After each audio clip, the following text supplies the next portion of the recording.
Aloha, everyone. Thank you for spending your morning with us.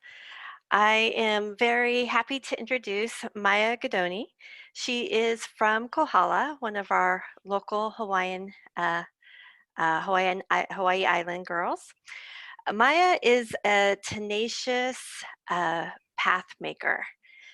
The TCBES graduate program, as you learned from Tracy and Becky at the beginning, is set up so most students or all students either select the thesis track or the professional internship track. Well, our Maya decided to do both of those and more. So I'd like to please welcome Maya. Thank you so much, Lisa. Aloha, everybody. Can you guys all hear me okay? Or Lisa can hear me okay? Okay, good. We sure can. Okay, perfect. So thank you all for tuning in while I present my journey in the TCBES program. For all of you guys that are maybe just tuning in or watching the YouTube live, TCBES is short for Tropical Conservation Biology and Environmental Science. So I just want to start off with a little bit of background about myself. I was born and raised in Hawaii and part-time in Alaska. My mother is a humpback whale researcher and my father was a boat captain. So I essentially grew up in the ocean on boats conducting marine operations my entire life. So science and conservation was introduced to me at a very young age, and that kind of engendered my passion for conservation. And because I have such a strong connection with the ocean and passion for the ocean, over the years, I realized that, especially here on an island ecosystem, you can't have a healthy ocean without having a healthy terrestrial ecosystem. So the ocean's health very much depends on the health of the terrestrial landscape above it. So that's what really got me into watershed management, and that's why I focus my efforts on that. So I'll just start off with some pictures here. This is me co-captaining the May Maru, which is a vessel that's owned and operated by Jupiter Research Foundation. Here's another picture of me conducting marine operations on the May Maru. Here's me driving the research vessel that we use up in Alaska to conduct humpback whale research. And here's a picture of me, my mom, and my sister conducting marine operations on the May Maru. So I received my undergraduate degree here at UH Hilo. I got a Bachelor's of Arts degree in Environmental Studies. And it really wasn't until my senior year, back in 2017, that I decided to apply for graduate school. It was my passion for conservation and my ambition to learn more that motivated me to apply to the TCBES program. And the reason why I applied to this program is because I really wanted to get into conservation here on the island where I grew up and had very much passion for the environment here. And I wanted to dedicate my efforts into preserving the beautifulness of Hawaii. So going into the TCBES program, I had one main learning objective that I wanted to take out of it, and that was to learn critical skill sets within the professional conservation field, such as scientific research, data collection, program coordination, outreach, education, collaboration with partners, budgeting, and leadership.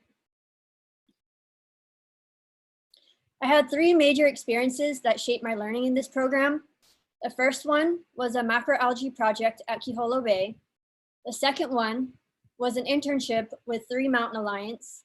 And the third one, was a directed study with Kaloko-Honokohau National Historical Park. So my first project, I chose to do a research project at Kiholo Bay studying macroalgae. And why did I choose to do a project on macroalgae? Well, there's been a lot of research about how sewage pollution and pollution from fertilizers are affecting the marine ecosystem here in Hawaii. The sewage and fertilizers are very high in nitrogen, And then when that gets leached into the ocean, it causes algal blooms, which then kind of choke out the reef system. And this was happening here in Pu'oko, which is very close to my heart. I pretty much grew up in Pu'oko, in that area. You know, that's where my parents conducted all of their business. So learning this, I was really interested in why this was happening. Also, there are other reports coming out how seabird guano is also affecting marine ecosystems. However, in contrast to the sewage and the fertilizers, seabird guano, which is also high in nitrogen, promotes coral reef health and growth. And this is because the seabird guano is also very balanced with iron and phosphorus. So by learning all this information, I was really interested to see how local factors here on the island are affecting the coral reef system, such as the nitrogen from kiawe trees and the nitrogen from goat feces. So I essentially wanted to see how these factors affected the growth of marine macroalgae here on the island. This is a map of the Big Island. The starred area here, let's see if I can get my mouse on here. The starred area is the watershed in which I did my research. You can see here Kiholo Bay. And this watershed is essentially undeveloped with very few anthropogenic inputs. So there's essentially no pollutants or fertilizers going into the ocean here.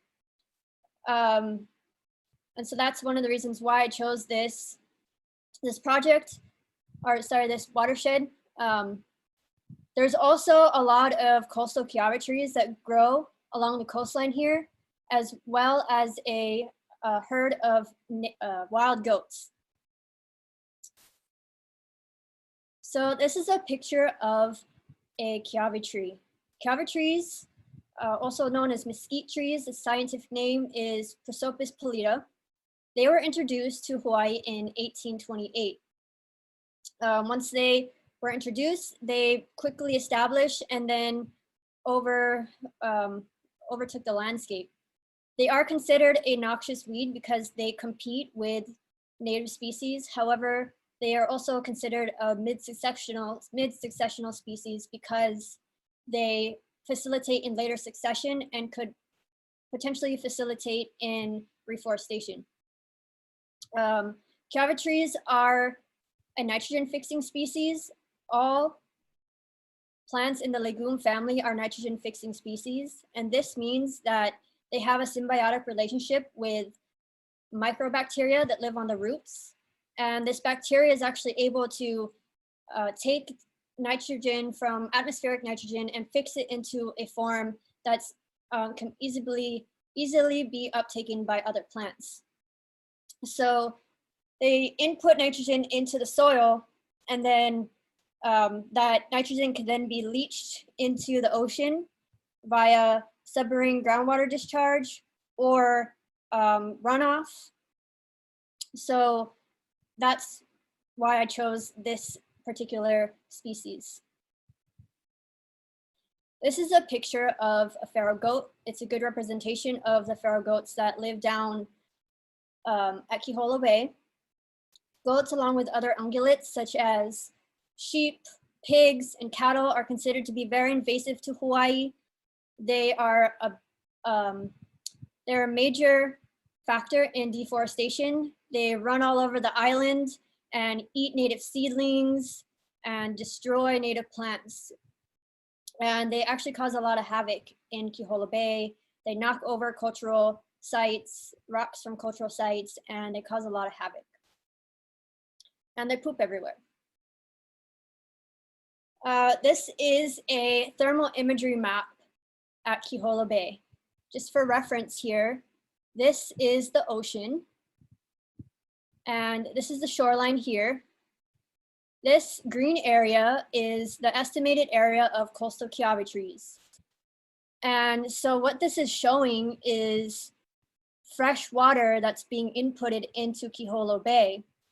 And the fresh water is actually flowing all the way down from upland regions. And this is called submarine groundwater discharge. And the porous lava substrate here on the island enables fresh water to flow all the way from the mountains down into the ocean. And this is another reason why I chose this bay, is because there's so much water, fresh water being inputted into the ocean. And in this area, there's a large interaction between terrestrial and marine ecosystems. And there's a huge area of coastal Kiawe trees here that could be impacting the bay. So this is a map where I conducted my research and collected all of my samples. I was only able to collect 5 algae samples, even though I searched for samples from this area here all the way around over to this area. This bay in particular is very well grazed, meaning that there's a lot of fish and turtles that come up and eat the macroalgae. So it was very hard to find. I had to wade in the intertidal zone here and like dig under rocks and scrape the algae out with my fingernails. And I really was only able to find 5 places that had algae to collect. So I collected 5 algae samples, and then the nitrogen inputs that I collected were the Kiawe tree leaf litter, the soil from around the Kiawe trees, and root matter from the Kiawe trees, the goat feces, and pond water. So this is the fish pond located at Kiholo Bay. And for those of you that don't know what a fish pond is, it actually consists of fresh water that flows down from upland regions, and then salt water actually comes into this fish pond through this channel here. As the tide comes in, little fish are able to swim through this channel, and then they get stuck in this bay. As the tide recedes or switches and then starts to recede, there's a gate that actually closes this channel off. And so the fish get stuck in here. They eat and get super fat, and then that makes it easy for fishermen to come in and catch the fish and then feed it to their communities. So this fish pond is currently being restored by the Nature Conservancy. So let's see. Here is where I collected, number 6 is where I collected leaf litter. I wasn't able to collect any root or soil from this area because the Kiawe tree grew directly into the lava substrate. This area is where I collected pond water. I collected goat feces from this area, root and soil sample from this area here. And then here I collected, at 11, 12, and 13, I collected both leaf, root, and soil from this Kiawe tree that was growing on the beach. In addition to collecting all my samples down here at Kiholo Bay, I also collected water from a well located at Pu'ulani Ranch Clubhouse. The reason for collecting the water from this area is because the water well here is unaffected by the nitrogen inputs here on the coastline. So I essentially used this water well as my control. So once I collected all of my samples, I put them into a cooler, brought them straight back to the UH analytical laboratory here on campus, and they analyzed all of my nitrogen isotopes. And then when I got the results back, I noticed that soil and goat feces had a very similar nitrogen isotope value, as well as the leaf litter and the root. And so I combined the soil and the goat feces, as well as the leaf litter and the root. And these black dots represent the algae samples that I collected, and they all fall in between the soil and goat feces and the leaf litter and root. So the nitrogen isotope values of the algae reflect the nitrogen isotope values of the goat feces and the Kiawe trees. So my question was answered, and it's yes. The Kiawe trees and the goat feces do contribute to the growth of macroalgae. However, that's really all I can infer from my research. It was really just a baseline data collection, and it was a research project that I conducted just to learn, go out and learn how to collect samples, analyze samples, and then write up a report about it. So it was a great learning experience. To find out any more information about the nitrogen isotopes, I would have to collect more samples and do more chemical analyses on those samples.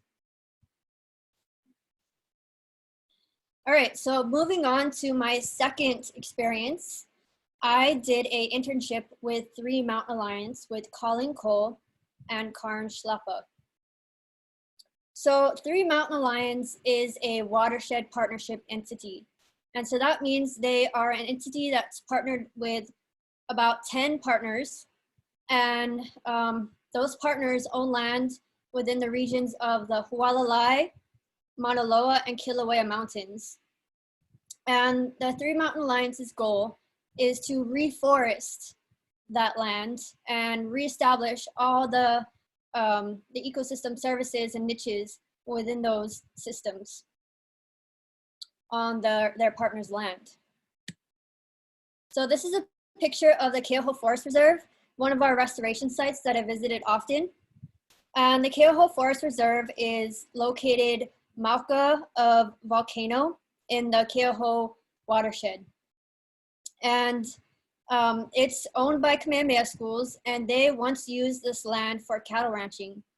And once that stopped, they partnered up with Three Mountain Alliance to reforest the area. And as you can see, there's a lot of old growth here. There's some new growth of koa popping up. There's a nice, beautiful ohia tree. And it's just so beautiful being able to go out in the fields and collect data from this area. It's a very, very special place. Here's a picture of me out in the field. We are also in a restoration site in the Keauhou Forest Reserve, and this picture was taken because we were trying to identify this native plant here that was a volunteer species in one of our restoration sites. So the internship lasted a total of 9 months, and I did many tasks with Three Mountain Alliance. However, for the sake of this presentation, I'll focus on the 3 major tasks that I conducted with Three Mountain Alliance. The first task is I archived data and synthesized the report for the TMA Forest Bird Survey data. The second one was a plant guide that I made for one of the restoration sites called Lupea. And then the third one was a display of vegetation photo points. All right, so the Forest Bird Survey data. All of this data was taken prior to me starting at Three Mountain Alliance. It was taken back in February 2019, and I started working there in April 2019.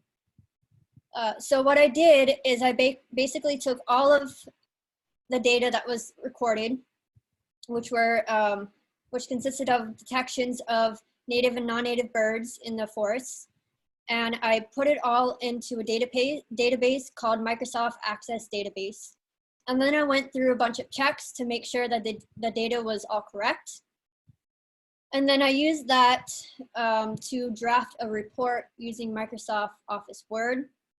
And then I was also able to use ArcGIS and ArcMap to make maps of the bird detections in the report. So I was able to find an example.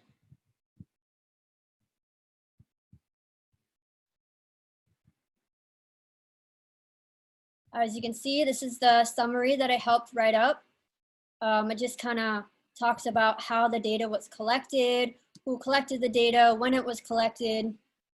There's a table that shows all of the species and the detections of the species. And then these are the maps that I helped make. All the bird data was collected along transect lines, at each station. And this is the area that they collected the data. Oh. And so as you can see, each species has its own map. And then the bigger circles represent more detections and the smaller circles represent less detections. So it just kind of goes on with all the maps.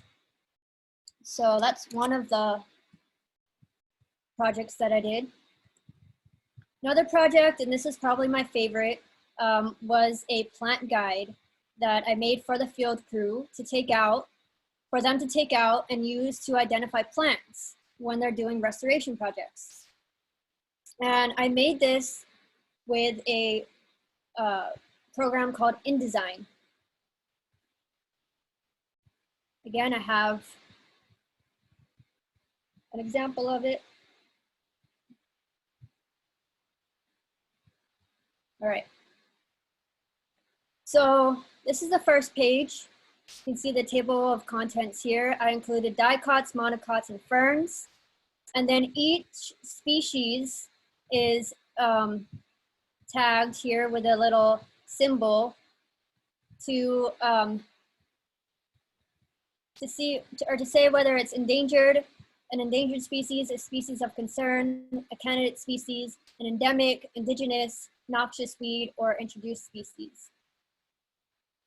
So this is kind of what the format looks like. And I probably went through over, 300 pictures to find the right pictures for each plant.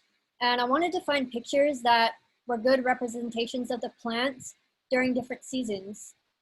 So, one season the plant is flowering and the next season it's not. So having just one picture of the flower isn't going to help if the field crew is using this book when the plant isn't flowering. Seeds are really important. Leaf shape is really important for people to detect plants. See this one? And this is a good example, the Hilo. These are two different species of Hilo. As you can see, the seed here, this one has little tufts on it versus this seed here is just round. And so that's a very important indicator to detect the different species of the Coprosma.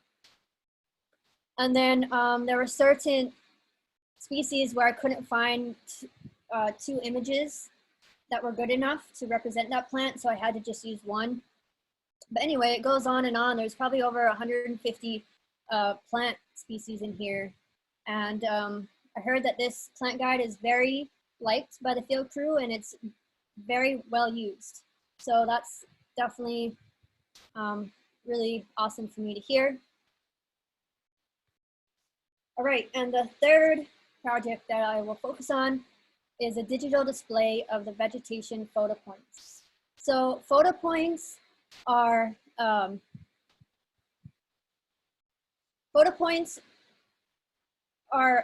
photos in all of our restoration sites that are taken at the same spot over time. So depending on the restoration site, the photo points were taken every 6 months to a year.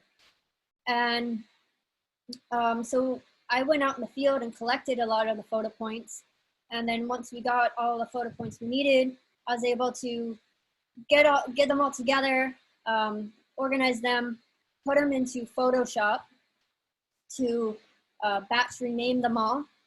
And then I uploaded them all to Google Photos because I wanted the photos to be easily accessible by our partner agencies that we were going to share them with. And so what's really cool is that Google Photos and Google Earth have the capacity to synchronize with each other. So I took it a step further and got all the GPS coordinates of the vegetation photo points, the vegetation restoration sites. And I uploaded them into Google Earth. And then I was able to synchronize Google Photos with each restoration site. So when you clicked on the GPS coordinate of the restoration site, you could also click on the Google Photos link and see all of the different photo points in each restoration site. And you were able to see the photo points and the changes of the restoration sites over time. And so that got downloaded into a KML file, which is a key markup language file. And then we sent that out to our partner agencies. They were able to upload that file into their Google Earth. And they also got sent the access link to the Google Photos. So then they were able to view the restoration site GPS coordinates along with the photos. So it was a really cool new digital display that I've never done before. And I really think that the partner agencies enjoyed viewing it. All right, so the third experience in the TCBES program that I did was a 100-hour directed study with Kaloko-Honokohau National Historical Park. So there are 3 major cultural sites in the Kaloko-Honokohau National Historical Park. One is the Kaloko Fish Pond, the second is the Aimakapa Fish Pond, and the third one is the Aiopio Fish Trap. This picture here is a picture of the Kaloko Fish Pond, and it's very similar to the fish pond that I explained about earlier in the presentation, the one at Kiholo Bay. And I'll just kind of reiterate how it works. So as the tide comes in, it brings in little fish through this channel. They get stuck in here, and then people are able to harvest the fish. And so this was a very heavily used fish pond. Native Hawaiians once thrived in this community here, and so now it's currently being restored by the Park Service. And along with these fish ponds, there are also ancholine pools that are scattered throughout the coastline here. There's probably over 100 ancholine pools. And ancholine pools are really cool because, like fish ponds, they consist of both saltwater and freshwater. However, they're not directly connected to the ocean like a fish pond is. Freshwater comes down and is able to penetrate these fish ponds through the submarine groundwater discharge. And also saltwater is able to come into these pools by an underground saltwater table. And so these ancholine pools are also really cool because they are a critical habitat for little endemic native shrimp called opaiula. And this is what the opaiula look like. They're little red shrimp. They're teeny tiny. This white one is another species. I forgot what it's called. But anyway, they live in these habitats through the little tiny porous tunnels that connect underground. And so I essentially learned how to collect data from these pools via this tool here called a hydrolab sonde. And you essentially just throw it into a pool or place it nicely into a pool. And it's connected to a computer, and you can collect all of the water quality data that you need. You can get temperature, salinity, depth, and all sorts of things. And so researchers are finding that these pools are being threatened by climate change, because climate change is supposed to shift the rainfall patterns on the west side of the island.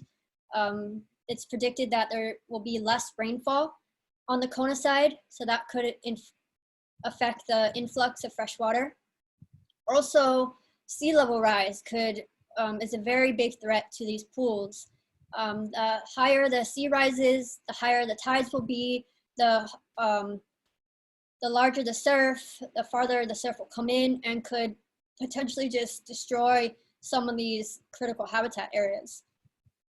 So these ancholine pools are fairly under-researched, and they're also finding out that some of these pools could be connected to aquifers in Kona, and the aquifers feed developments feed all the water to developments, and the more developments occur in Kona, the more water could be taken out of these aquifers that then could affect the Inca pools. So anyway, it was a very fun directed study. You know, all the data that is collected by this hydrolab SON could then be used to see, like, okay, is there a significant difference between the salinity in the pools between high and low tide? Is there a significant difference in salinity over time? Is there a difference between salinity amongst the depth of the pools? So those were some of the factors that we looked at, and it's just all very interesting.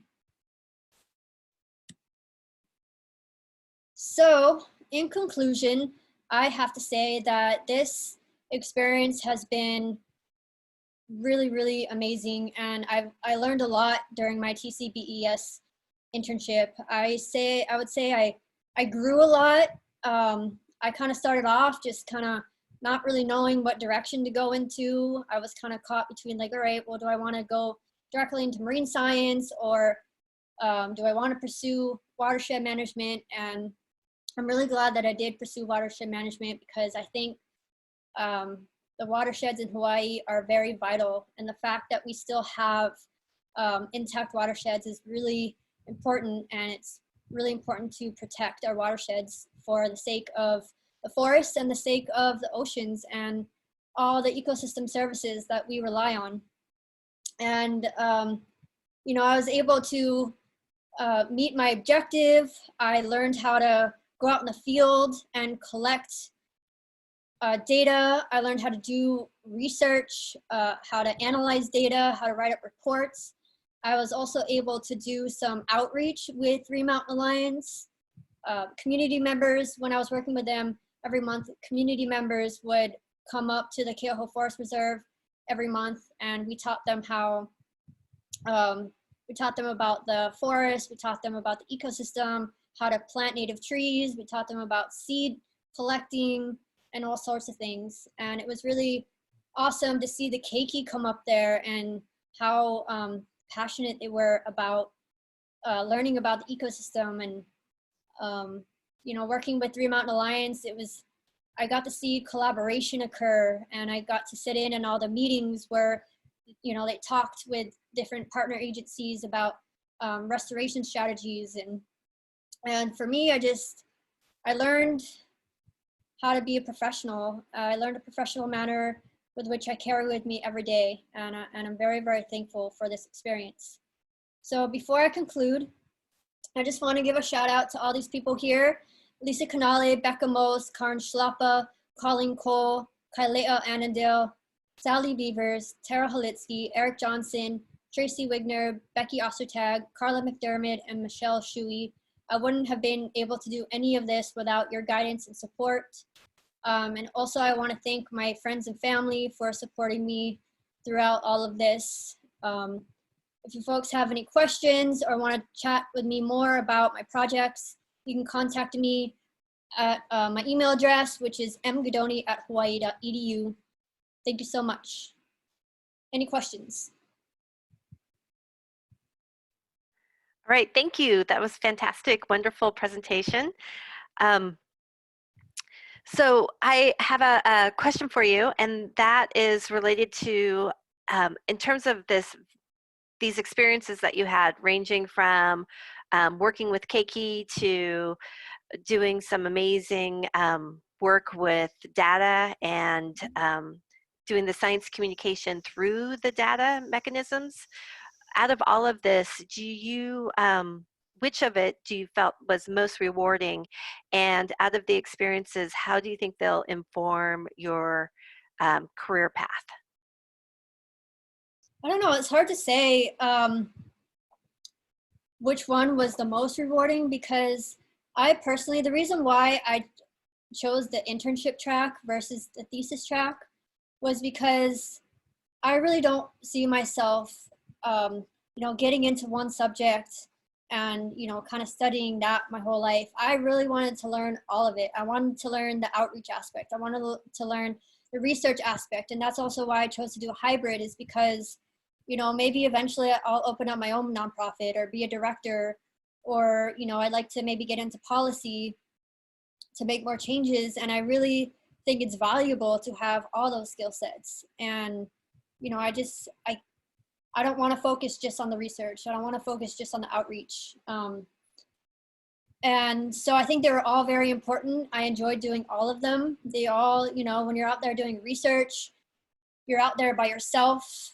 A lot of the times, maybe you have a couple other people, and you're, you know, you're in nature, or when you're collecting data, you know, or if you're doing collaboration where you're working with the community, or if you're, you know, having to sit in a formal meeting, you know, it's kind of more like, it's a very different environment. So getting exposed to all of those environments is very, very valuable. So I need to read a couple shout outs to you. One is from Karin, and she says, Maya, thanks for your help with the TMA data management. It was a joy working with you. Congratulations. And then the second one is from Colleen Cole, and she says, awesome job, exclamation point. You were great to work with, and that they miss you there at TMA. Oh, thanks guys. I love you all. I really enjoyed working with you.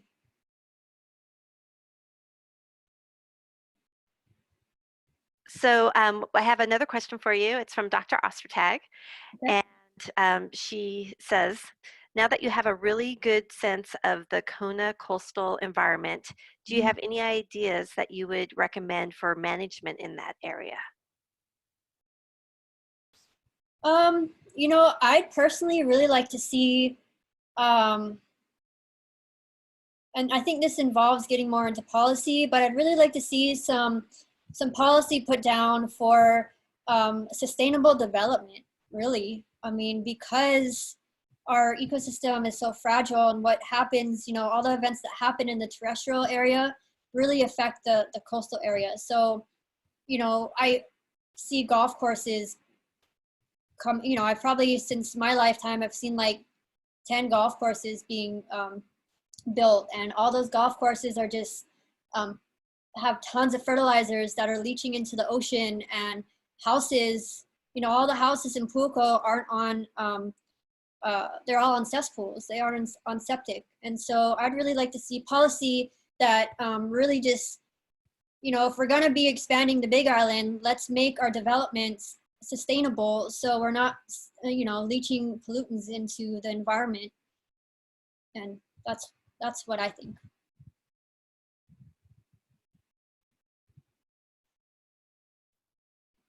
All right, and then my final question for you is, what is your future direction? Where are you going with all this experience? Well, you know, you know, my dream is kind of like maybe opening up my own nonprofit, kind of like a waterkeeper alliance model, where you know, I have a team of people doing research, and you know, an employee doing outreach, maybe somebody that's really good at law and policy, and, you know, all coming together in different aspects to be able to conserve and maybe, you know, have the funding to go out and do more research on alkaline pools or the whatever ecosystem it is. I don't know, this whole COVID thing has really kind of shifted my perspective. I'd like to get more into policy. I'd like to learn how to write policy, or just get more involved with that so I can make bigger changes in my community. But I don't know, it's really hard to, you know, tell which direction I'll go. Lately, I've been really into, you know, just kind of focusing inward and just kind of doing more outreach and education to people, and maybe, you know, coaching people on how to be more sustainable, or how to be, you know, more healthy. Even the little impacts can sometimes be even more impactful than the bigger ones. All right, well, thank you very much. We are going to transition into our next speaker, but I'm wondering if you have any last words of wisdom or that you would like to share. Yeah, I would just say, you know, to other people that are looking at going to graduate school, I really think the experience is gonna be what you put into it, and what Alex kind of said before, like take all the opportunities you can and just try to make it your best. Like, you know, you only have one shot at this. Take all the opportunities and just go for it. Get involved and just do the best you can.